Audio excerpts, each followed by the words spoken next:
What's going on, Washington Commanders fans? Welcome to the JTFB channel, and I'm Josh Taylor. And the season's officially over, guys. The Eagles did it. They won the Super Bowl. They stopped the three-peat in a dominating fashion. I was not expecting that at all, but shout out to them. Credit to them. They showed up and put the world on notice for sure. So now Washington has to get to work and say, we got to play those guys twice a year. We need to get to the Super Bowl. We have a rookie quarterback, and the biggest luxury in the NFL, a really good rookie quarterback that took you to the NFC Championship game. He's on a rookie contract, so let's make the most of that time and really take advantage of that luxury. So, like I said, I'm going to be doing a mock draft every single Monday on Mock Draft Mondays, leading up from now to the draft. Obviously, things are going to be changing along the way. Trades are going to happen. Free agency is going to come up. We're exactly a month away from free agency, so from now until, like I said, free agency, I'm not going to do a mock draft that Monday, but I'll do one every Monday leading up to then and explore a lot of trade options and stuff like that. So I wanted to start just being aggressive. I think Adam Peters is really going to be aggressive this offseason. And let's talk about Myles Garrett. So I think I wanted to do this first mock draft with a Myles Garrett trade and what that could look like, what Washington will have to give away. But then also go through the rest of the picks of the draft that we have and then talk y'all through it. Not just pick like, oh, we need a running back. How about this guy? Or it says we need a corner. Let's get this guy. Like, talk about it. Talk about what could happen to free agency. Talk about why I like this player, why I like the fit. And just kind of give y'all my thought process. Like, put my Adam Peters glasses on and go through the draft. So let me go ahead and bring this up for y'all so you can take a look at it. Now, I use the PFF mock draft simulator. I agree with a lot of their rankings, but also like how you can trade players and stuff like that. But the one gripe I have is right now they don't have all of our draft picks. They just have 5 picks, and that's not the case. If you go over to here, we have a first, a second, a third, a fifth, a sixth, a seventh, and a seventh. So they have majority of them, but we have to trade real quick to even it out. So we need, it says we have pick 247, but it's really 250 as of right now. So we're going to leave that one alone. I need 238 and 207. Which it would technically be from the Broncos. They have it at 208, whatever. So I just go over here, force the trade. So we have that pick like we actually have. And then I go to the Eagles and do the same thing with 238. And I just force trade it just so it's stupid, but that's what we have to do for right now. But the biggest trade that we're actually talking about, and I'm going to zoom in for y'all now that I'm done with that Tankathon page, is getting Myles Garrett and what that could look like. So obviously the Browns have pick 2. And we're going to go down here. Like I said, you can add players to the mock draft simulator for PFF. And I have, the subscription to PFF because I use it all the time. So Myles Garrett, what does that trade look like? This has been my stance for a while now. And I think it could end up being more than this. But even if you turn force trade off, go to 29 and a first next year. So our first this year, which it's almost a second round pick. It's almost a high second round pick. It's the very end of the first round. And we're assuming next year is going to be, a very late, hopefully pick 32 when we win the Super Bowl. And they said that trade will likely accept it, and they do accept it. Now, my concern is if another team tries to bump it up, you might have to throw in like a 5th next year or whatever. Or 27th, 5th, or whatever. I don't care. But you might have to throw in one of these later round picks to get the job done and outbid another team that could be interested. But one thing to remember is Washington does have all this capital space, and they'll announce the official cap space probably at the end of the month. There's not like an exact date, but it'll probably be around the time of the combine. Right now, over the cap has us estimated at 78 cap space, but effective cap space is 68 million. What that means is after player bonuses come out and then after your projected rookie class, the guys that you draft is where most of that's going to come out of actually, is what you have left over after you pay the guys that you draft in April.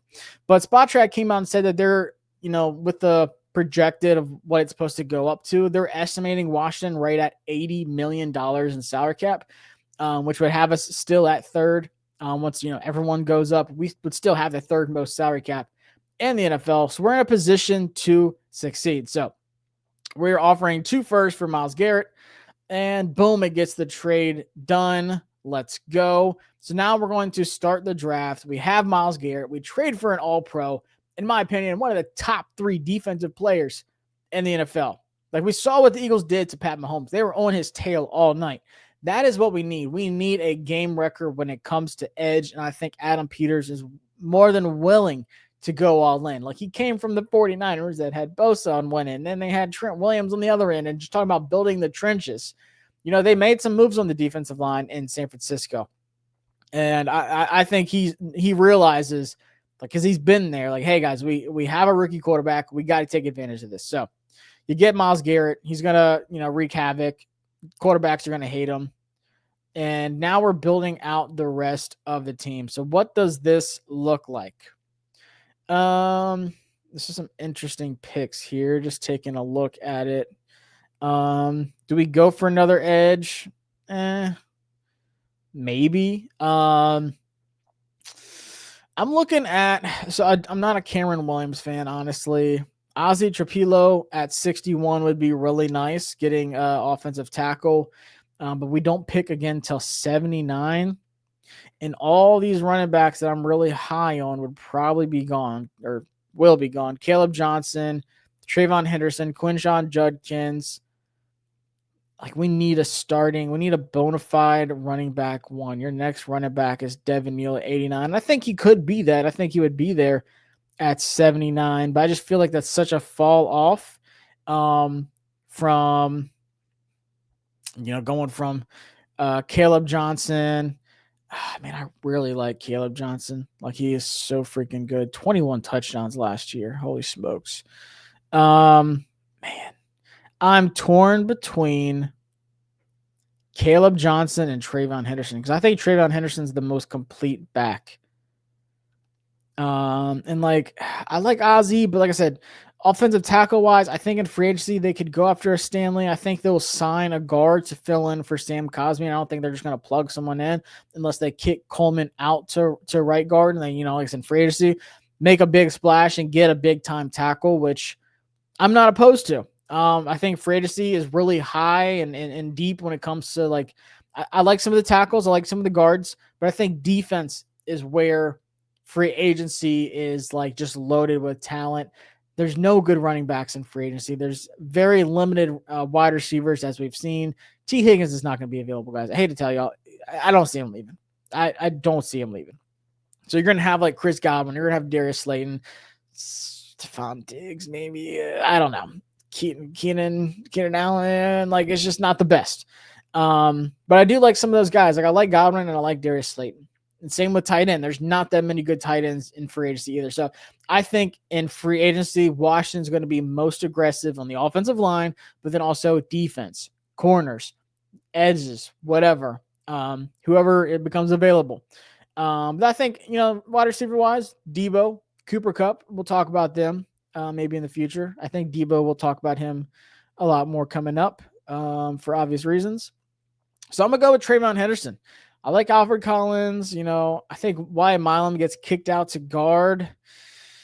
I do like Wyatt, but just talking about the best player available is going to contribute right away.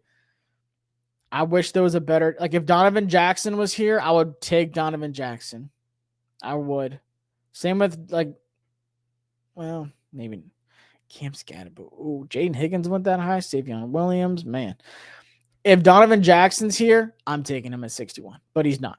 So I'm passing on Cameron Williams and I'm passing on Ozzie Trapilo. Like I said, Wyatt Milam, I think he gets kicked to right guard. More kind of like a Sam Cosmi kind of build. I'm going to go Trayvon Henderson. In my opinion, he's the most complete back in the draft. I'm so high on Trayvon Henderson. Let's bring him home. Taking him at 61. They're probably going to hate the grade, but I don't care. Just because I reached a little bit. And now let's take a look at what we have.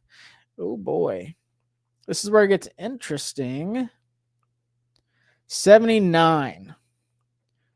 So we have tight end depth. Depends what happens with Zach Ertz. He said he's not retiring. I think they signed him on a 1-year deal. But then also Bates is a free agent. I don't know if they bring him back. So would you take a tight end of like the future here in the third? I don't think so. I know who I'm taking. Like I said, I think they will, have the availability to sign some corners in free agency. But I just think the talent is way too good to pass up. I like Belton at tackle too. He's a little inconsistent for me, but he had a really good week at the Senior Bowl. But Azariah Thomas at Florida State, lockdown corner. He only allowed like 90-something yards in coverage this year, and he was locking down everybody at the Senior Bowl.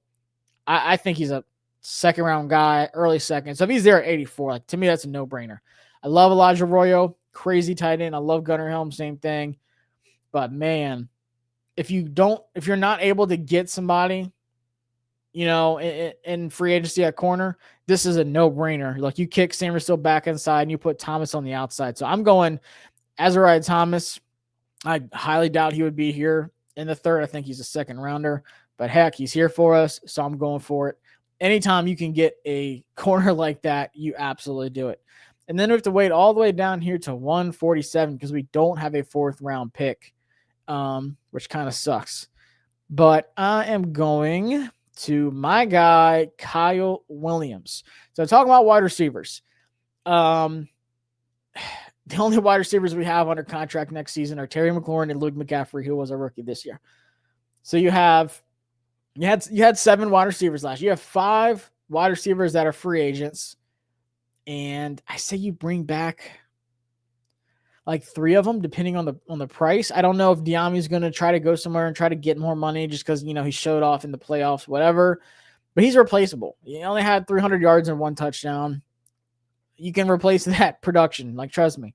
Could we trade this 5th round pick for Cooper Kupp or for Deebo Samuel? Absolutely. I don't think trading for Myles Garrett takes you out of that equation. If you're just trading a 5th and then you obviously have to give up some salary cap, why not? But for this sake, I'm not trading for Deebo in this draft. Maybe that's the next one. I probably will make that the next one just because I think he's the first domino to fall this offseason, just from what I'm hearing. So I'm going to address wide receiver. I'm going to go with my guy, Kyle Williams. I introduced y'all to him at the Senior Bowl. Very productive guy. And just watching the tape, of course, PFF doesn't want to load his thing. There we go. Just loading the tape, he fits the offensive scheme of what Cliff wants to do to a T. I mean, the speed, he is slightly undersized, whatever. 6 foot, 186. I think he can get up to 190 something easily in the first season. Get this man to 195 and we're cooking. But the dude is fast. Grade versus man coverage, damn near impossible. Contested catch rate for his size is incredibly impressive. Yards per route run, 2.71. Impressive. Screens, oh man, he would be the perfect De'Ami Brown replacement because he can kill you deep. And then also there's a ton of plays this year with like the slants and the curl routes he had this season, but the screens too, man. You get the ball in his hands and he takes off. I mean, he transferred to Washington State, and look at the production he had last year. Almost 1,200 yards, 14 touchdowns, 17.1 yards per catch. Holy smokes. He played primarily outside, but also lined up in the slot too. But when I talked to him at the Senior Bowl, he said he had a really good conversation with Washington, had a really good connection with them. But also, like, I was like, where were you lining up at? Because I didn't know anything about him until I got there. And I told him, I was like, bro, you've been my favorite guy this week, and I knew nothing about you coming in here. Those are the guys I like at the Senior Bowl that catch my eye, like that I just don't know who they are. And he said they would just put me in one-on-one situation against their best corners, like no matter who we played up against. And that's what I did. Like, I just cooked guys all day long. So I'm taking Kyle Williams here in the 5th round, gladly, with ease. I love that pick. And we have 3 more picks remaining. So we traded for Myles Garrett. We got Travion Henderson, who's going to be our running back 1. We got Azariah Thomas. Oh, I got chills. And then my boy Kyle Williams in the 5th round pick. This is turning out amazing so far. You never know how these mock drafts are going to go. Like I said, y'all, I want to talk through it. I don't want to just draft a guy because that's what we need. What's available in free agency? What's likely to happen? What's Washington's thought process going to be? I really liked watching the command log they put out after the draft where they're talking about players and stuff like that. I got a good idea of what kind of players Washington, whether it's Dan Quinn or Adam Peters, of who they are looking for. I love it. So let's see what we got here coming up next. Rondé Gadsden. Oof, that's a big one.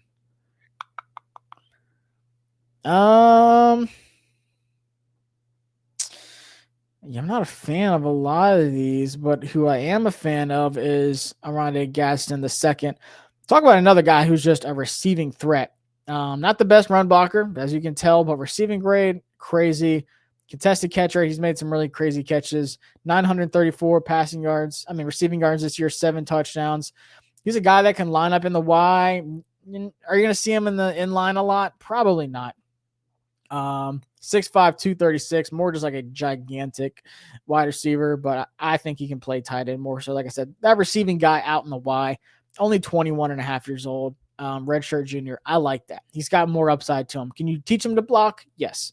But not even just talk about next season. Like, I think you can, put plays out there where you're like, hey, whether it's red zone, whether it's like Hail Marys, whatever it is, he's just a big time weapon in the offense. I'm a big fan of his. If you get him in the 6th round, to me, that's a no brainer. This is more so, and we saw it with Ben this year. The tight end position, unless you're like Brock Bowers, of course, it's a position that usually takes 2 or 3 years for you to really break out and make a big time impact. I mean, even Kyle Pitts struggled, regardless of who his coaches were or where he was. It happens. So I'm not looking at this pick as like a this year pick. But then when Zach Ertz leaves, you have Ben as that tight end 1. Then you have Arondé Gaston the second as that tight end 2. And they're opposites. And I like that. It's guys that can complement each other in their opposites. They can learn from each other. Arondé can learn how to block better from Ben. Ben can learn like more catching things. Maybe it's routes, whatever, from each other. And I like that. I don't want cookie cutter the same exact tight end. Yes, I would like tight ends that can do both. And I think Ben fills that. So that's why he would be my tight end 1. But having that guy, because like I said, I don't think Bates would come. I don't think he's coming back. But if you can get and this is a deep tight end draft too. A guy like him usually wouldn't be available in the 6th round, and he might not even be available in the 6th round. But I'm taking him because, like I said, I think he can make an impact this season coming up. But if not, year 2, when tight ends usually start to break out, that's where I am really honing in on. Let's see what we have next at pick 238. Quarterbacks. Oh, I know who I'm picking. Quarterbacks, running backs, linebackers. Let me just see. Xavier Truss, Joshua Gray. I'm actually a big Holland Pierce fan from Rutgers. He played left tackle and right tackle. Yeah, 22, he played right tackle, moved to left tackle. About to say he graded really well. He's only allowed 4 sacks his whole career, only allowed 1 last year, 5 hits, 15 hurries. Pretty split even with run blocks and pass blocks, and graded highly in all of them. I think this is a big time sleeper. I think he will rise up a little bit more as the process goes on, because I don't really like the tackle class after like the 2nd round. So I think Holland Pierce is a guy, like, don't be surprised if he goes in like the 4th. Shoot, maybe even higher. 6'8", 344. This is a guy I started watching a little bit on just because I saw some people talk about him like in the draft community. I was like, let me check out Holland Pierce. But the film checks out. I am fine with building the trenches regardless of what they do in free agency. I mean, with Trent Scott and Cornelius Lucas, Lucas is a free agent too, I believe. We were stretching guys when Sam Cosmi got hurt. Obviously we rotated Coleman and Lucas in the beginning there at left tackle, as that left tackle 1. But then when Cosmi got hurt, we had to kick Scott to right guard. He played well, but then where's the depth? Where is the depth at tackle? Maybe they have to kick Coleman to guard. Maybe they kick Wiley to guard.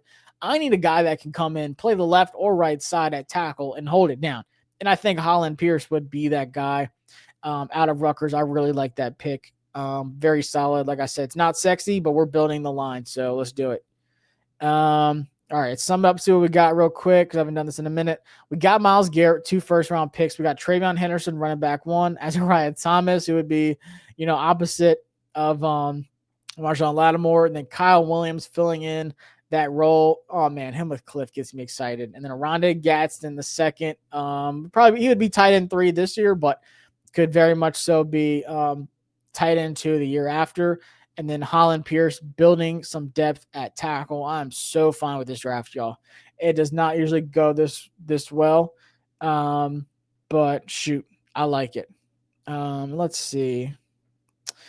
Who I like here in the 7th. Maybe we finish out going with the offensive line.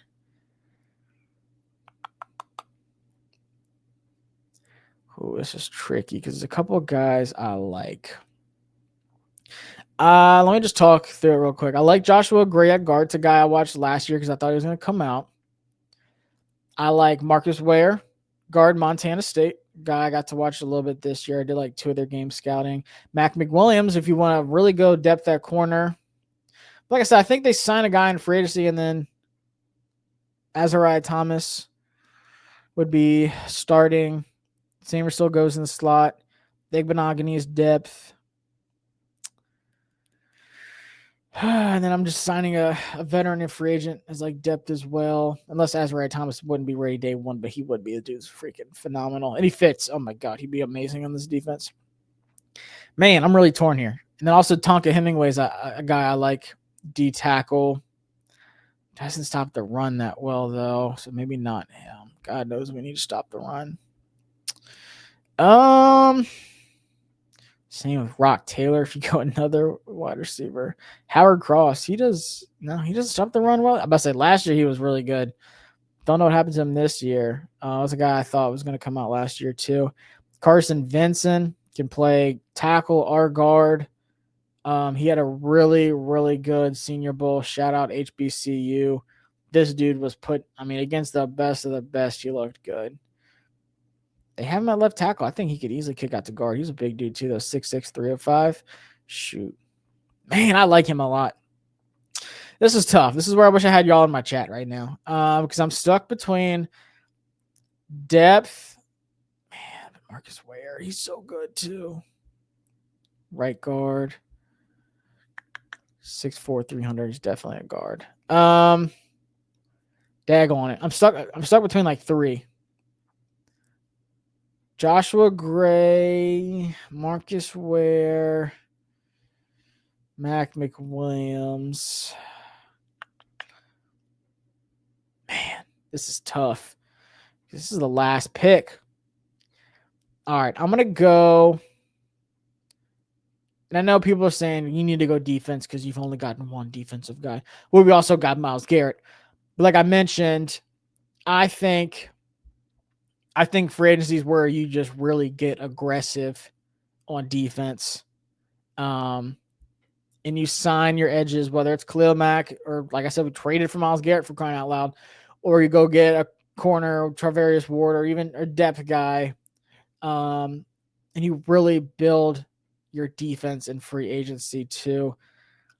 But Azariah Thomas, oh my gosh, him and that secondary would be filthy. This is really tough. Man, try not to take too long, but I'm stuck. I don't want to pick the wrong one.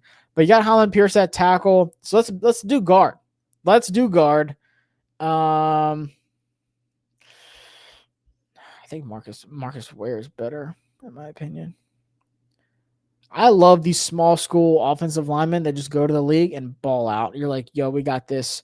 I mean, yo, if he's the left guard of the future and he just fills in for Cosme or he backs up a veteran right guard, I'm going to do a right guard video very soon that I like. I'm going to do that. I know people are going to be mad that I didn't pick a lot of defensive players in this draft. Like I said, I gave my thought process. I could force myself to take Tonka Hemingway here, or I could go for a depth at linebacker, like an Aaron Smith or whatever. But I think Jordan McGee, when he gets healthy, he'll be good. Bobby Wagner's coming back. Like, I think we'll re-sign Michael Walker. Dom Hampton's learning the position, whatever. Maybe we sign a depth linebacker. Wouldn't surprise me, but I'm building the trenches. Y'all can be mad at me, but I'm going to pull up all the tweets, people saying our offensive line sucks. But I really like Marcus Ware. So, bam. Let's see what PFF says and how much they hate it, because they always hate my drafts. Yeah, they gave Travion Henderson a C-. That's ridiculous. Fix your picks, and then we'll talk about grades. They gave me a B-, which I think is ridiculous. I love this draft. So, ignore this where I had to, force trade and get our picks because they didn't do it for us. But you trade for Myles Garrett. So you trade your first this year and your first next year, which is likely going to be 2 first-round picks, like 2 late first-round picks. So you get Myles Garrett to start out the draft, And then you get Travion Henderson, your running back 1 for next year, complete back, running game, receiving game, best pass blocking running back in the draft as well. This is a guy that's on the field for 3 downs with ease. He's got the speed, he's got the power, he's got the contact balance, everything I love in a running back. Azariah Thomas, God bless you, son. If you were there at 79, I might cry. And I don't even care if you go get Charvarius Ward or if you get Carlton Davis, whoever at corner. If Azariah Thomas is there at 79, you do it. You absolutely do it. Now, I'll do a trade back scenario too, where we, collect some picks and I'll trade back from the first and I'll collect like a 4th round pick, but we don't have a 4th round pick right now. So this is what I'm going off of. I'll probably do that one either right before free agency or right after free agency, the trade back one, but I'm probably going to do the Debo one next. But then we get my guy Kyle Williams in the 5th round, address the wide receiver room, speed, screens, deep stuff, slants, curls, comeback routes, whatever. This guy in open space is a weapon. Cliff Kingsbury would cook with Kyle Williams. Watch the tape and get back to me if you haven't already. Him at 147, just put the candle on the cake and light it for me and I'll blow it out. Kyle Williams, I love you, man. Arondé Gaston, the 2nd here at 208. I don't think that's a C+. I think this is a big time receiving threat. Once again, I'm not mad at it. Like I said, Bates is gone, likely in free agency. We'll see. I think Ertz is going to come back. Then you have Ertz, Benson, Arondé Gaston. I like that tight end room a lot. The free agency market for the tight ends suck. This is a really deep tight end class. Could have gotten like a Mason Taylor, but in the 3rd round, Azariah Thomas, man, God bless you. I love it. I will never be upset at getting a weapon for Jaden Daniels. We saw what he was able to do, and I think maybe not next year, but the year after, Arondé Gaston is a guy that we come back to. And he's like, okay, Josh was right. He's a big-time weapon. And then rounding it out, a high upside, in my opinion, two high upside offensive linemen. When you're doing mock drafts, like, I'm just going to pick this guy because I didn't get a tackle yet. You have no idea who he is. Or like, I'm going to get a guard because I haven't gotten one yet, but you have no idea who he is. Holland Pierce and Marcus Ware both are really high upside guys, in my opinion.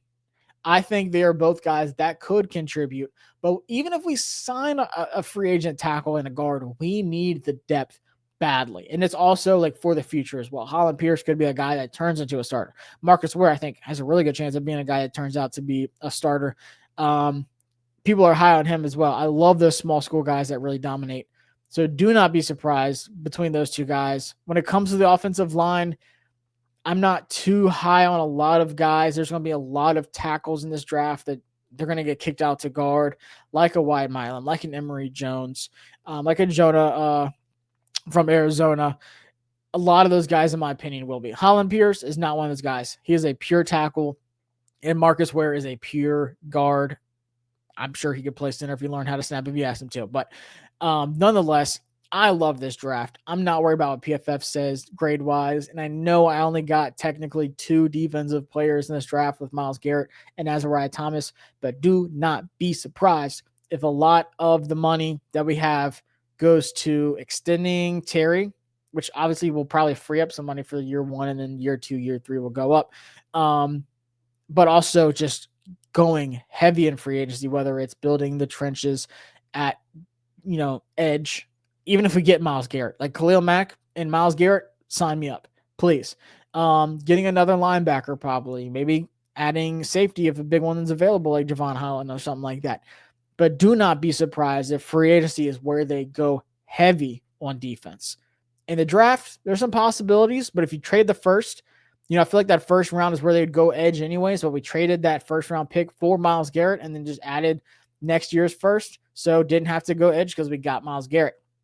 That's usually how I've been leaning lately in the first round, going edge, building the trenches that way, and then maybe getting a Khalil Mack. But I'm taking Myles Garrett 10 out of 10 times. 100 out of 100 times, I'm going Myles Garrett. So let me know what y'all think, though. This is the mock draft. Y'all got Myles Garrett, got some big-time skill position guys, built the trenches, got a bona fide corner, and then a wide receiver that I am in love with. As y'all know, if you follow me on social media, at Josh Taylor FB, you've known that I love Kyle Williams. But let me know what y'all think about this mock draft, y'all. And also, I love to see y'all's. So if you do one, tag me on Twitter, whatever. I try to comment on all of them, give my thoughts on them. And this thing shakes up. It'll shake up after free agency. It'll shake up after the combine. Between now and April, this thing will look completely different. But I just love being able to go through it, give my thoughts to y'all.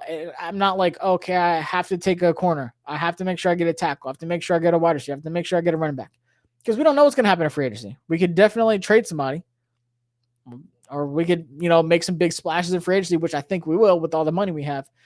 But I just like going through it with a sense of how I think the team will approach free agency and the draft. I try to put the two together. You're not going to just fix your entire roster in the draft and then just expect every single guy to be a starter. But in my opinion, I really like this one. You never know how they're going to turn out with these, mock draft simulators. But hit that subscribe button, y'all. Hit the like button, and in the comments, drop your thoughts. Maybe there's someone else you liked more. Let me know. But guys, it is officially the off season, and I'm already hit the ground running. Like I said, being at the Senior Bowl, putting out videos, talking about free agency. There's a lot going on right now. So I appreciate y'all. Hit subscribe, and I'll see y'all next time here on the JTFB channel.